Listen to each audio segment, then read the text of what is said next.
안녕하세요, 구독자 여러분. 저는 그동안 차마 어디 가서 얘기한 적 없는 제 과거를 털어놓을 작정입니다. 누구나 살다 보면 힘든 일 한 번씩 겪고 인생 바닥친다고 하죠. 저는 그걸 28이라는 나이에 겪었습니다. 저는 말 그대로 결혼 사기를 당한 경험이 있어요. 창피한 말이지만 저는 사기를 아주 작정하고 당했습니다. 저 순진한 편 절대 아니고 나름 배울 거 다 배우고 사람도 겪을 만큼 겪어본 사람입니다. 그런데도 당했네요. 저는 사기라고 하면 어딘가 좀 허술한 사람이 당하는 건 줄만 알았습니다. 하지만 작정하고 속이려는 사람한테는 아무리 똑똑한 사람이라도 속아 넘어갈 수밖에 없다는 걸 경험으로 알게 되었습니다. 혹시 주변에서 사기 결혼 당했다는 거 보신 적 있을까요? 저한테 사기친 그 인간은 모든 것이 거짓말이었고 정말 디테일한 부분까지 저를 속인 사람입니다. 나중에 현실 부정할 때는 몰랐는데 제정신 들고 나니까 아, 이래서 사람들이 사기를 당하는구나 하고 알겠더라고요. 갑자기 덩그러니 남겨진 상황에서 손을 쓸 수도 없었고 그냥 뒤통수 맞은 채 뒷수습하면서 시간을 보냈던 것 같습니다. 그래서 참 힘들었어요. 믿었던 사람에게 배신당한 기분은 아마 당해본 사람만 아실 겁니다. 전 남편이라고 하기도 싫지만 일단 결혼까지 했던 사람이니까 편의상 그렇게 지칭하겠습니다. 전 남편은 하루아침에 제가 모은 돈 5천만 원을 들고 날라버렸던 인간입니다.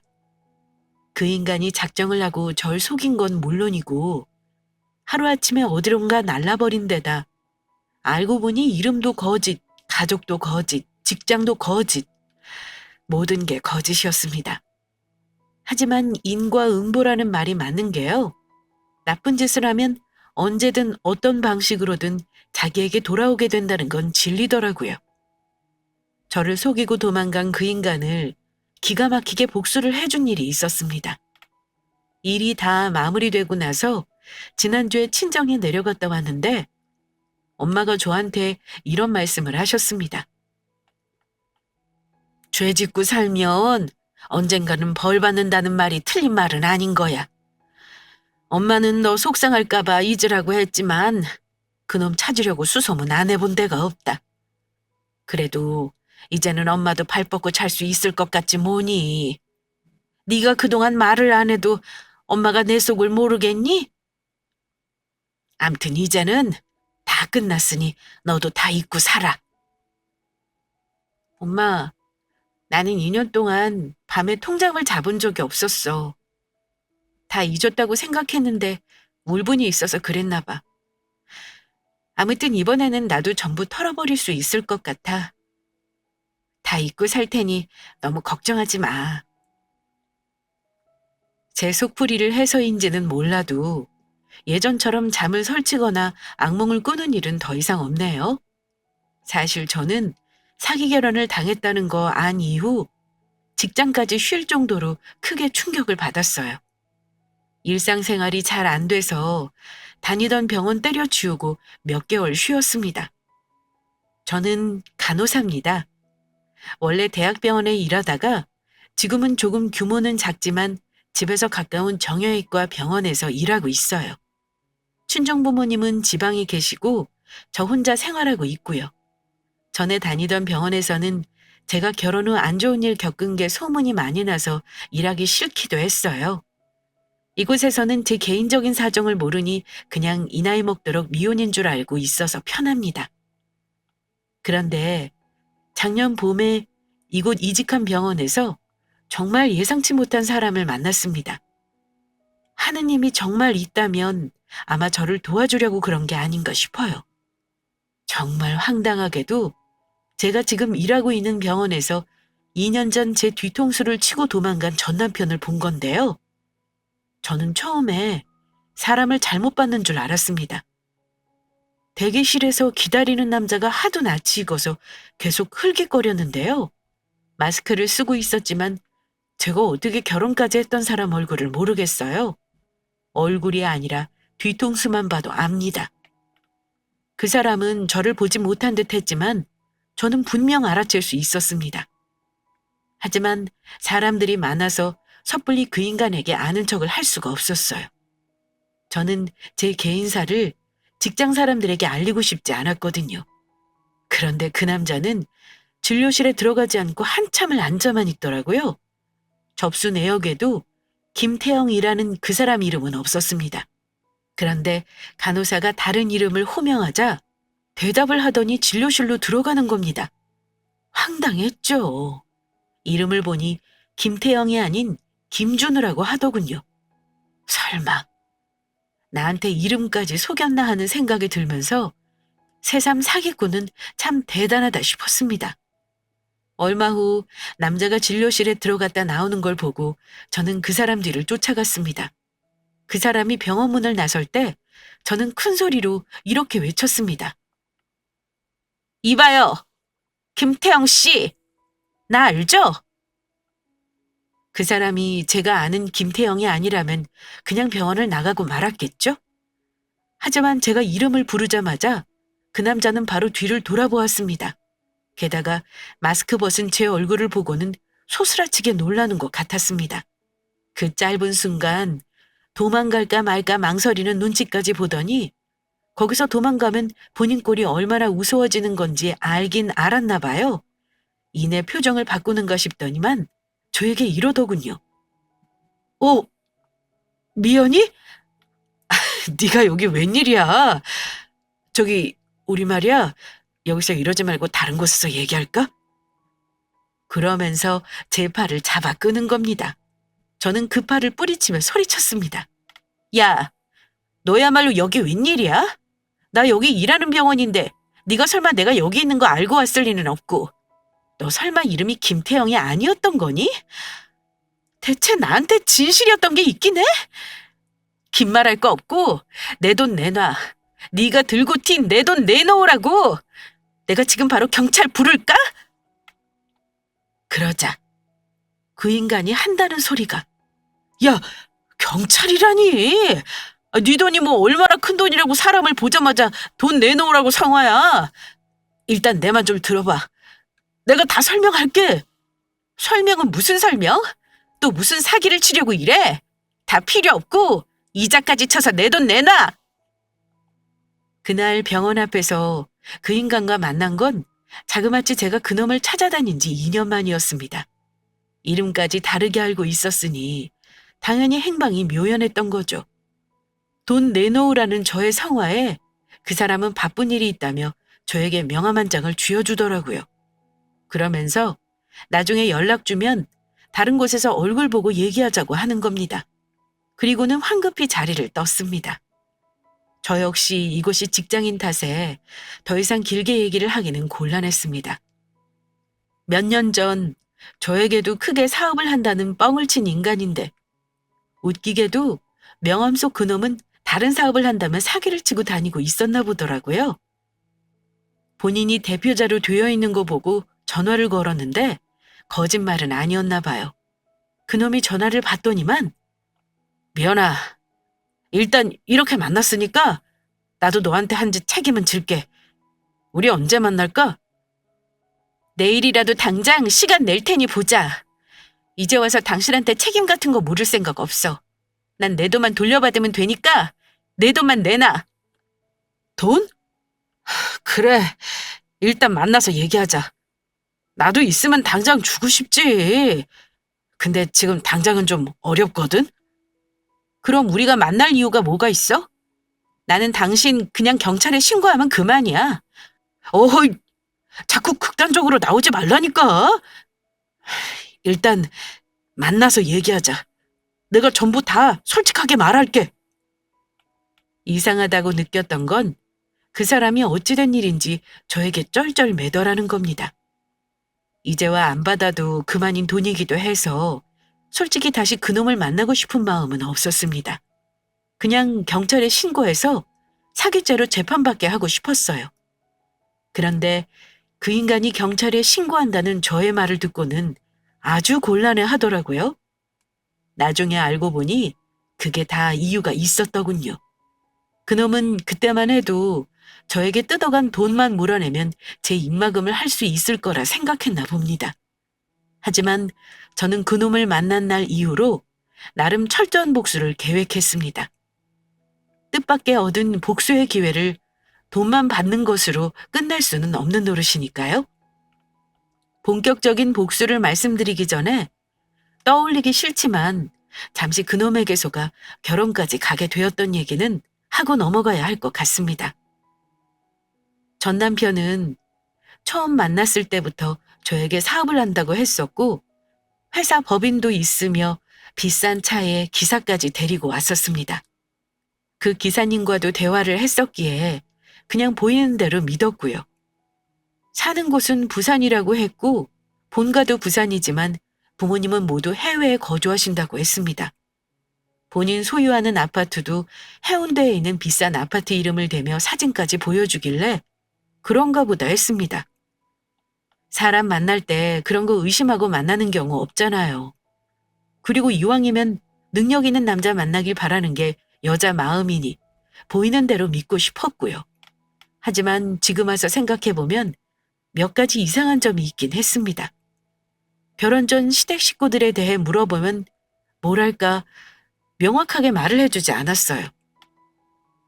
자기 부모님 미국에 계신 거면 우리 상견례랑 인사드리는 건 어쩌지? 날 잡아서 결혼 전에 미국에 한번 가는 게 낫지 않겠어? 굳이 미리 갈 거 뭐 있어? 어차피 우리 결혼 간소하게 할 거잖아. 한국에서 간소하게 하고 미국에 있는 가족들한테는 그 후에 가는 게 어떨까 싶어. 너는 병원 일 때문에 휴가 내기도 쉽지 않다며. 맘 편히 생각해도 돼. 언제든 우리 부모님 보면 되는 거니까. 그래도 결혼 전에 시부모 얼굴은 못 보고 결혼한다는 게 마음에 걸려서 그래. 그럼 결혼하고 나서 가자는 거지? 그래. 마음에 걸릴 거 하나 없어. 우리 부모님 자식들 인생에 간섭 안 하시는 분들이야. 내가 알아서 때 되면 가자고 할 테니까 우리 결혼 준비나 신경 써. 그뿐만이 아니었습니다. 가장 중요한 신혼집을 얻을 때 그 사람은 새 집을 얻은 게 아니라 제가 살던 오피스텔에서 그대로 살기를 원했습니다. 의아했던 제가 이유를 묻긴 했죠. 혹시 돈 때문인가 해서요. 혹시 자기 집 구할 돈이 없는 건 아니지? 부산에 있는 집 처분하는 건 어려운 거야? 그래도 신혼인데 좋은 집은 아니어도 조금 넓은 데서 시작하고 싶거든. 내 오피스텔 보증금 뺀 거 보태서 아파트를 보는 게 어떨까? 하지만 전 남편은 제 말에 한사코 반대했습니다. 부산에 있는 집은 세준 지 얼마 안 돼서 처분하긴 곤란해. 큰 평수라 내놓는다고 바로 팔리는 것도 아니고. 그래서 말인데 일단 미연이 너 살던 오피스텔에서 당분간 살자. 결혼하고 1년 안에 내가 근사한 아파트로 마련해서 입주시켜줄게. 그때 자기 사고 싶은 거 다 사. 최대한 아껴서 결혼하는 게 돈도 아끼고 좋은 거잖아. 아마 저처럼 간소하게 결혼한 사람 없을 겁니다. 상견례도 시부모님이 외국에 있다며 패스하고 우리 부모님께 인사드리는 걸로 가름했으니까요. 당연히 혼수 예단 예물 이런 거 없었어요.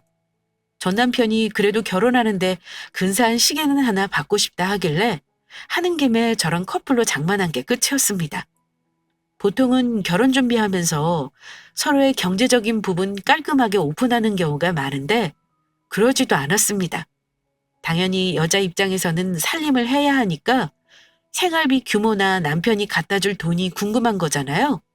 하지만 월 몇백을 줄 수 있다 말만 뻔지르르게 할 뿐 저한테 실제로 자기 통장이나 재정 상황을 속 시원히 보여준 건 없었습니다. 그러면서도 제가 모은 돈이 얼마인지는 되게 궁금해했어요. 저는 감출 거 없다고 생각했고 있는 그대로 말해줬습니다. 지방에 계신 우리 부모님이 형편이 넉넉한 편이 아니었고 대학생 동생이 둘이나 있었기 때문에 사실 많은 돈을 모으지는 못했습니다. 하지만 결혼 비용으로 2천만 원 정도 현금 여유가 있었고 제가 학생 때부터 10년 동안 부어놓은 적금이 5천만 원가량 있었습니다. 또 오피스텔 보증금으로 3천만 원이 들어가 있었고요. 재정 상황을 얘기했더니 그 사람이 듣자마자 했던 말이 기억나긴 합니다. 나는 한 1억 정도는 모아놨는 줄 알았는데 생각보다 너도 돈이 없구나. 이렇게 말했습니다. 저는 28 나이에 적금 5천 붙고 현금도 2천만 원에 오피스텔 보증금까지 해놓은 거 적다고 생각하지 않았는데 그 사람은 돈이 없다는 표현을 하더라고요.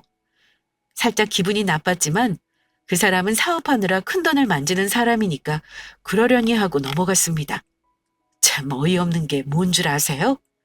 우리 친정 부모님도 그 사람 연극에 2분 다 속아 넘어가셨다는 겁니다. 원래 사기꾼들이 입담이 좋고 뻔지르르 한 건지는 모르겠으나 우리 부모님까지 정말 홀리셔서는 이 결혼이 딸 손해보는 결혼이라는 생각도 못하고 그냥 허락하셨다는 겁니다. 아마 지금 같으면 충분히 의심할 만한 정황들이 있었음에도 저는 전 남편 거짓말에 전부 속아 넘어갔습니다. 결혼도 지방에 계신 부모님 동네에서 하는 게 도리라기에 저는 직장 동료들은 몇 명 오지도 못했어요. 번갯불에 콩 볶아 먹듯이 정신없이 결혼했는데 그 다음이 문제였습니다.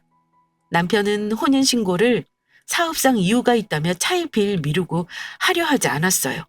물론 그건 저에게도 다행인 일이었긴 한데 그때는 저 상당히 기분 나빴습니다. 그런데 일이 되려고 그런 건지 하필 그해 겨울부터 코로나가 시작되었는데요. 그때부터 남편을 이상하다고 느끼기 시작했습니다.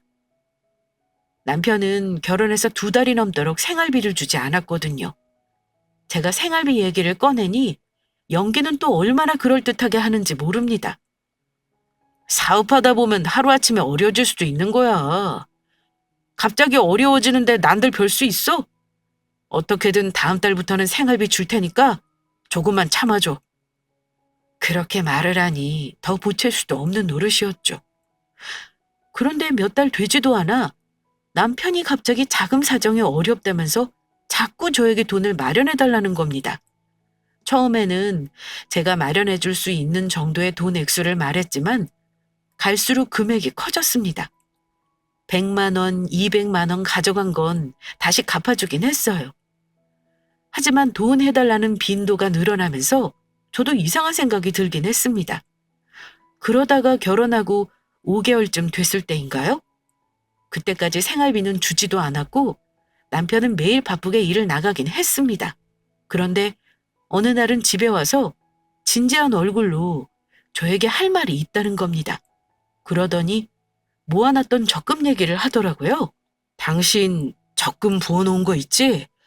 그거 나 급한 대로 좀 쓰고 돌려줄 테니까 내 계좌로 넣어줘.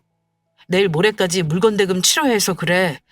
다음 달 결제일 돌아오면 금방 마련해 줄 테니까 급한 대로 당신 돈 좀 쓰자. 응? 내가 꼭 갚을게. 내가 이제껏 당신 돈 공짜로 쓴 적 없잖아. 알지? 그래도 그 돈은 내가 10년 동안 틈틈이 모은 돈이란 말이야. 액수 때문에 망설이는 게 아니라 그 돈은 나한테 각별해서 그래. 꼭 내 돈으로 해야 해? 당신 가족들한테 도움 청해보는 건 어때? 우리 부모님은 결혼식도 알아서 하라 그러시는 분들인데 돈 빌려주시겠어? 내가 오죽하면 이러겠냐? 알겠어. 그럼 언제까지 돌려줄 수 있는데? 일단 다음 달에 절반 줄게. 나머지는 돈 되는 대로 줄 테니까 걱정하지 마. 그렇게 사람을 들들 볶는데 저도 별 수 있나요? 끝까지 안 줬어야 하는 건데 갚겠다는 말을 믿고 저는 적금을 깨서 남편 계좌로 붙여주고 말았습니다.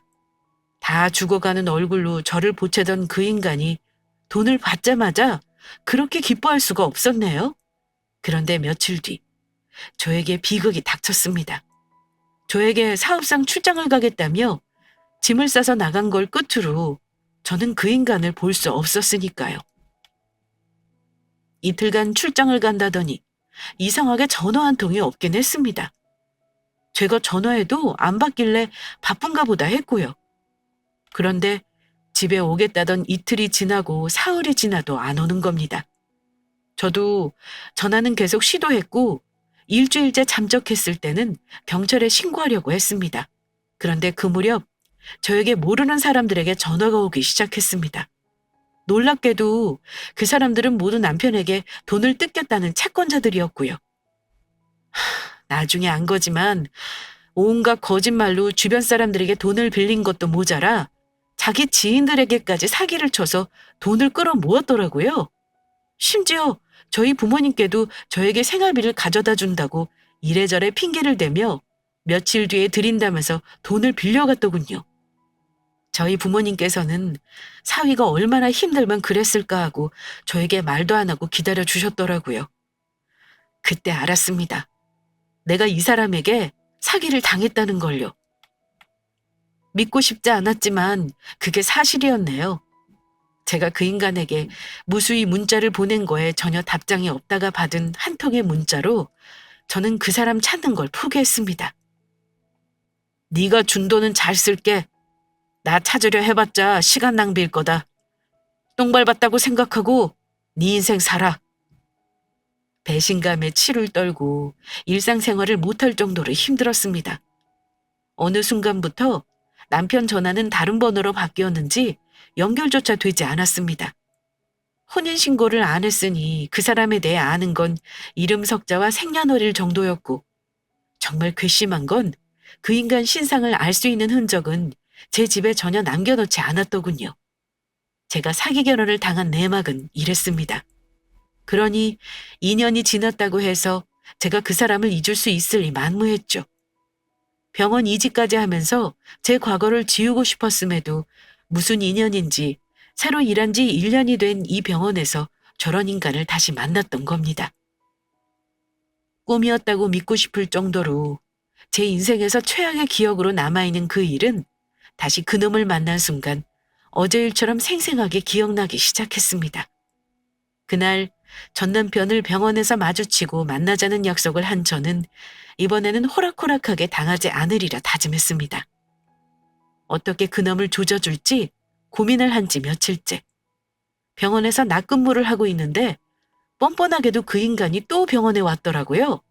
저를 보며 애써 모른 척을 하더군요. 저 역시 다른 간호사들이 있어서 일단 그 인간을 모른 척 했습니다.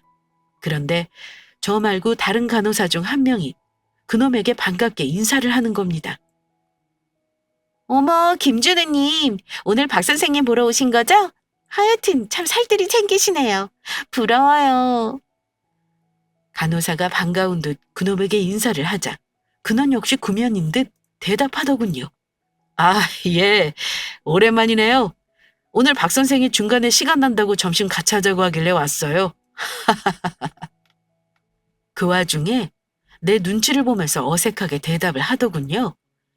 우리 병원에서 근무하는 유일한 여의사인 박 선생님과 지인인가 보다 생각했습니다. 혹시 그 선생에게도 돈을 등쳐먹으려고 수작질하나 하는 생각도 순간적으로 들더군요. 궁금증을 참지 못한 저는 잠시 후에 간호사에게 직접 물었습니다. 혹시 아까 그 남자 박 선생하고 아는 사이인가 봐? 우리 병원에 저번에도 온 것 같던데 혹시 무슨 관계인지 알아? 그랬더니 동료 간호사가 놀란 눈을 하면서 이런 말을 하는 겁니다. 어머, 모르셨어요? 아까 그분하고 결혼할 사이잖아요. 벌써 꽤 된 걸로 아는데요? 이 근처에서 큰 사업체 운영하시다던데요? 둘이 결혼하면 걸어다니는 중소기업이라고 다른 직원들이 얼마나 부러워하는지 몰라요. 들으면서 기가 막혔죠. 아무것도 모르고 부럽다는 듯 말하는 동료 간호사에게 제 과거를 털어놓으면 과연 어떤 표정을 지을지 궁금하더군요. 그 사기꾼 같은 인간, 여기 와서 또 물줄을 하나 물었구나 싶었습니다. 재주가 얼마나 좋으면 이번에 어찌 여의사를 잡았나 보더라고요. 그걸 알고 나니까 새삼 이 인간 가만 놔두면 안 되겠다는 생각이 강하게 들었습니다. 나 만나기 전에 다른 여자 등골도 분명 빼먹었을 게 뻔하지 싶었고요. 잠시 후 그놈과 박 선생님이 나란히 병원을 나서는 거 보고 저는 회심의 미소를 지었습니다. 어떻게 그 인간 혼쭐을 내줄지 좋은 생각이 떠올랐거든요. 저는 그놈이 병원 나가는 거 확인 후 사람이 없는 곳에서 전화를 걸었습니다. 처음 두 번은 전화를 안 받대요. 저는 아랑곳하지 않고 계속 전화를 걸었어요. 그랬더니 얼마 후 작은 목소리로 전화를 받더라고요. 당신 정말 대단하더라. 대체 언제 신분 세탁하고 의사를 만나 꼬셨니? 너 우리 병원 의사랑 결혼한다며? 이번에는 대체 뭐라고 사기를 친 거야? 내가 다 만나서 설명한다고 했잖아. 사기라니 그런 거 아니야.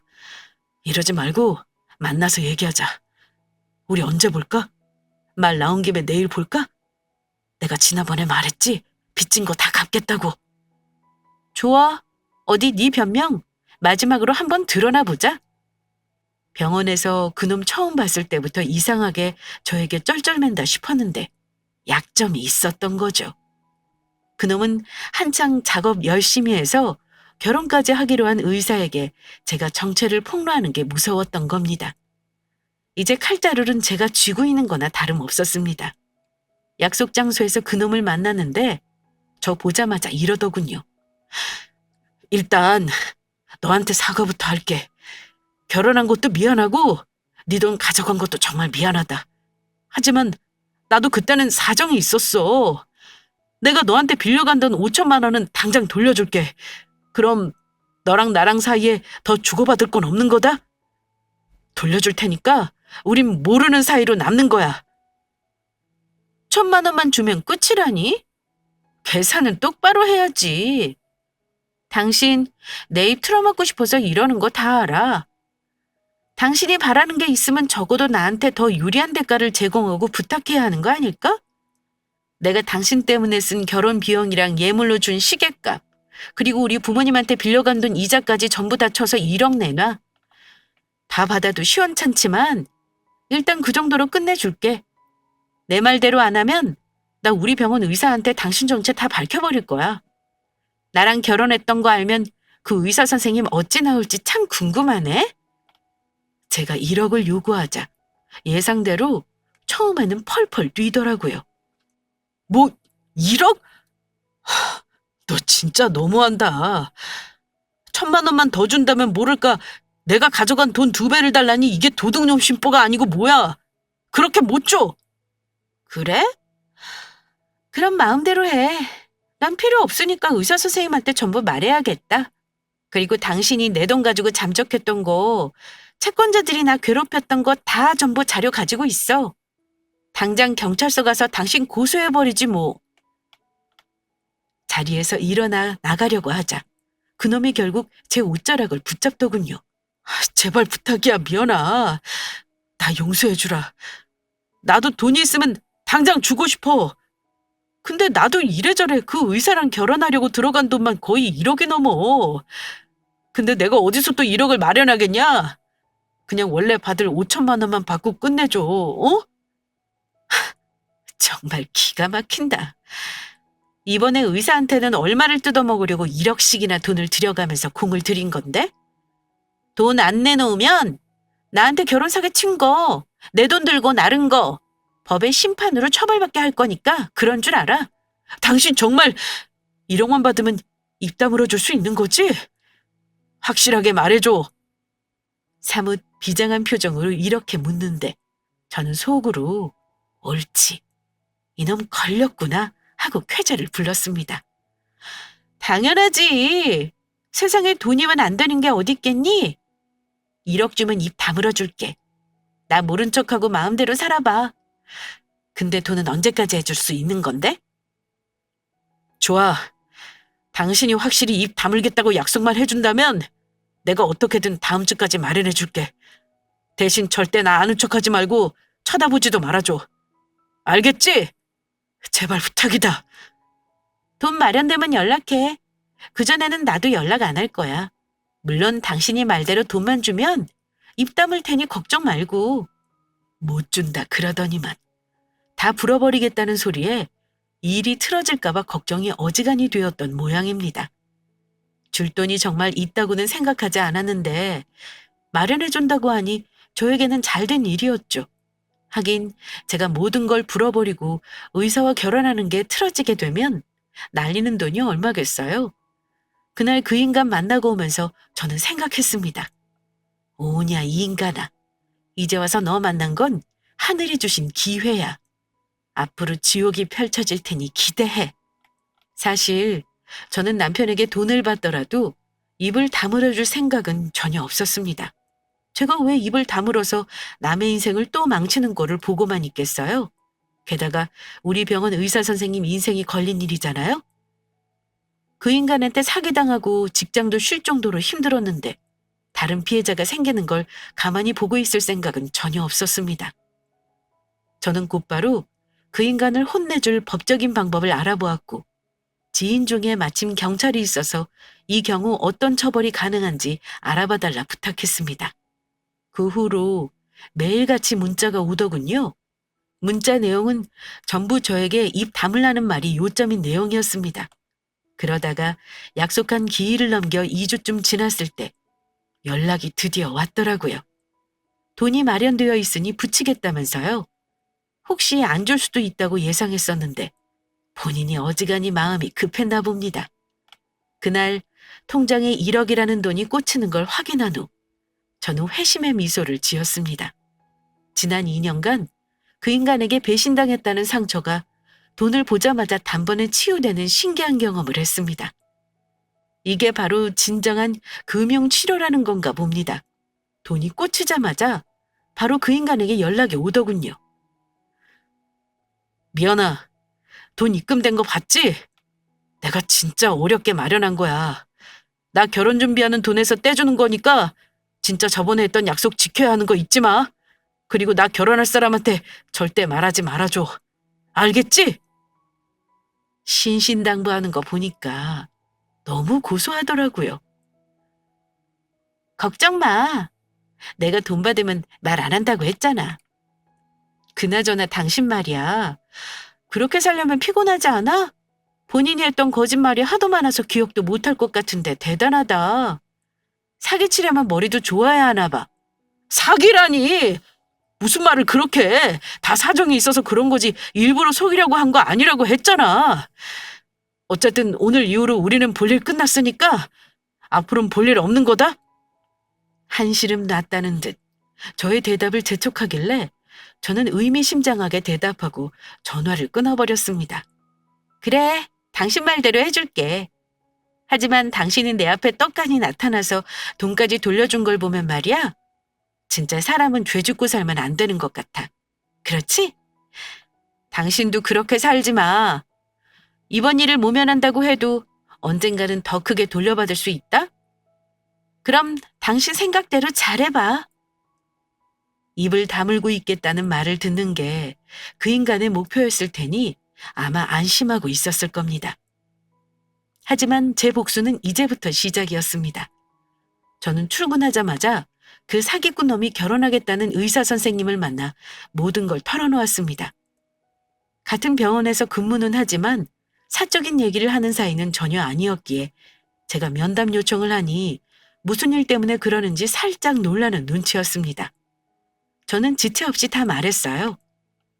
제가 2년 전 그 인간을 만나 결혼 사기를 당했던 것과 그놈이 제 돈을 들고 날랐던 것, 주변 지인들, 친정 부모님 돈까지 빌려 잠적한 것도요. 사업도 거짓말이고 시부모님이 미국에 있다는 것도 전부 거짓이라고 말입니다. 의사 선생님은 처음에는 제가 하는 말을 못 믿는 눈치였습니다. 하지만 제가 결혼 사진을 보여주고 혼인신고를 안 했던 걸 얘기하니 그제야 믿더라고요. 손까지 떨면서 배신감에 힘들어하길래 제가 한마디 해줬습니다. 선생님, 믿고 싶지 않은 거 저도 충분히 이해해요. 저는 결혼까지 하고 같이 살았으니 그 심정 어땠을지 이해가 가세요? 저는 선생님이 저랑 똑같은 일 겪는 거 원하지 않거든요. 저 같은 피해자가 더 이상 나오면 안 되는 거잖아요. 고민하실 것도 없어요. 그 인간이랑 결혼하면 큰일 나요. 제가 그래도 복이 있나 봐요. 인생 망칠 뻔한 거 최건호 손님 덕분에 살았네요. 당장 파혼해야겠어요. 근데 지금 당장 그러지 말고요. 그 못된 인간 혼내주고 싶지 않아요? 제가 하자는 대로 해주시겠어요? 일단 오늘은 저랑 같이 경찰서에 같이 가서 고소장 먼저 쓰자고요. 고소해서 형사처벌 받게 하고 민사로 소송해서 손해배상까지 청구하세요. 그리고 그 인간 만나자고 하세요. 개망신 주고 다시는 여자들한테 사기치고 다니지 못하게 해놓자고요. 좋아요. 저도 할 수 있는 모든 거 동원해서 그놈 혼내줘야겠네요. 저는 의사 선생님과 같이 그날 퇴근하자마자 바로 경찰서에 가서 고소장을 작성해 접수했습니다. 증거자료야 제가 당했던 거 고스란히 가지고 있었고 알고 보니까 의사 선생님도 그 인간에게 돈을 몇천만 원 뜯겼더라고요. 웃긴 건 선생님은 돈을 뜯겼다고 생각하지 않았다는 겁니다. 아마 단단히 사기꾼 놈에게 가스라이팅을 당한 듯 싶었습니다. 의사 선생님이 그 인간에게 뜯긴 피해 금액을 적고 저 역시 과거에 당했던 걸 고소장에 상세히 작성한 후 접수까지 마치고 나니까 속이 너무 후련하더라고요. 며칠 내로 그놈에게 출두 명령 연락 갈 거라는 말을 듣는데 순간 10년 묵은 채증이 가시는 기분이더군요. 그날은 정말 드물게 꿀잠을 잤던 날이었습니다. 그리고 다음날 병원에 출근했더니 의사 선생님이 저에게 오후에 그 인간을 만날 거라고 장소와 시간을 귀뜸을 해주시더라고요. 이제 마지막 복수를 할 일만 남았다 싶었습니다. 퇴근 후 저는 약속 시간보다 조금 일찍 선생님이 말해준 장소로 가 있었습니다. 적당히 몸을 가릴 수 있는 장소에 앉아 기다리고 있는데 얼마 후 의사 선생님과 사기꾼 놈이 들어오더라고요. 저는 둘이 자리에 앉는 거 보고 잠시 기다렸습니다. 잠시 후 저는 미리 준비한 예전 결혼 사진을 들고 둘에게 다가갔습니다. 그놈은 저를 등지고 앉아 있었고요. 그놈보다 먼저 저를 본 의사 선생님이 저에게 반갑게 손짓하더군요. 내가 오늘 꼭 소개해주고 싶은 친구를 불렀거든. 자기 처음 보는 사람일 거야. 내 친구한테 인사해. 그놈이 뒤를 돌아보는 순간 저를 보더니 대번에 얼어붙더라고요. 인사하라는 의사 선생님 말에 대답도 못하고 있었습니다. 그래서 제가 먼저 입을 열었습니다. 어머, 선생님! 결혼한다는 사람이 이 사람이군요. 근데 어쩌죠? 저는 이 남자고 초면이 아니네요. 그렇죠, 김태영 씨? 초면이 아니라고요? 근데 이 사람 이름은 김태영이 아니라 김준우인데요. 혹시 최 권하사님 착각하신 거 아니고요? 그럴 리가요. 제가 저 얼굴을 잊을 수가 없는 사정이 있거든요. 자, 이거 한번 보시겠어요? 이 남자 저랑 결혼했던 사람이에요. 그렇게 말하며 준비해온 결혼 사진을 테이블 위로 던졌습니다.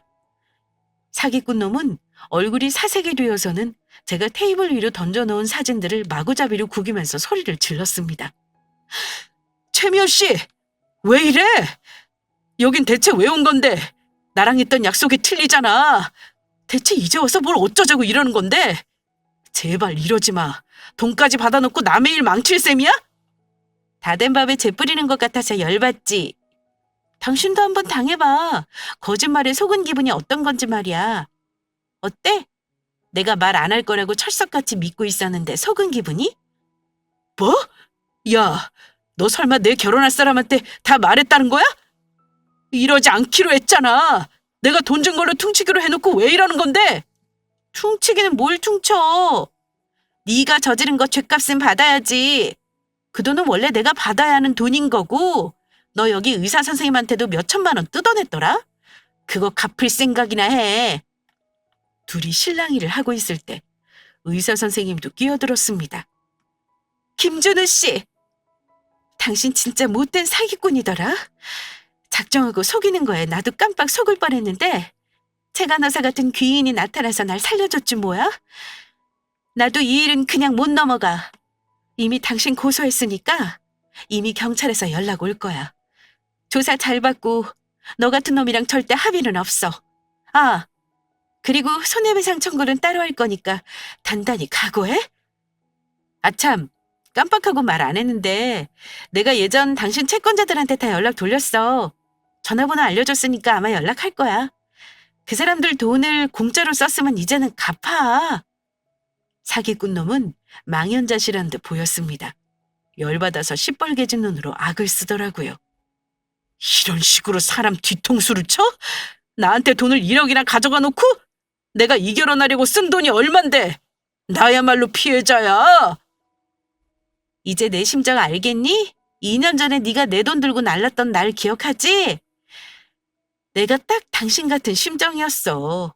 그동안 네가 등쳐먹고 다닌 인간들한테 진심으로 속죄하고 앞으로는 조용히 살아. 알겠니? 어쩌면 감옥에 갈 수도 있을 테니까 준비 잘하는 게 좋을 거다. 저는 그 말을 끝으로 남기고 의사 선생님과 함께 그 자리를 떴습니다. 제 힘으로 할 수 있는 모든 복수는 다 해줬네요.